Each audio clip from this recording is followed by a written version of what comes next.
সবাই আসেন না, সবাই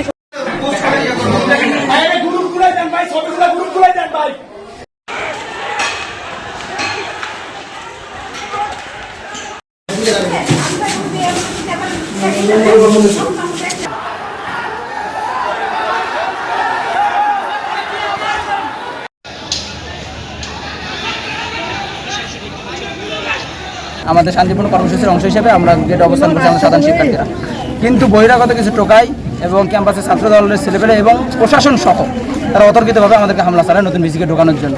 কিন্তু আমরা ছাত্ররা সেখানে সর্বাত্মক প্রোটেক্ট করার চেষ্টা করি। এতে করে আমাদের প্রায় 30 থেকে 40 জন ছাত্র এখন মেডিকেলের দিকে আছে। তারা সবার মাথা ফেটে গেছে, কারো হাত ভেঙে গেছে, কারো পায়ে লাগছে।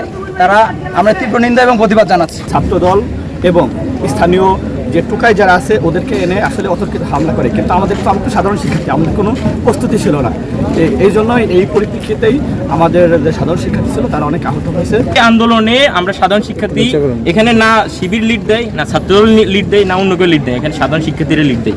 সাধারণ শিক্ষার্থীরা প্রথম থেকে আমরা ডেকে এসেছি যে এটা ডুয়েটের স্বার্থ, এখানে কোনো রাজনৈতিক স্বার্থ নাই। যে দল বা যে মতই ধারণ করুন না কেন আপনাকে ডুয়েটের স্বার্থ দেখতে হবে। খবরের কাগজ, নিখাদ, নির্ভীক, নিরপেক্ষ।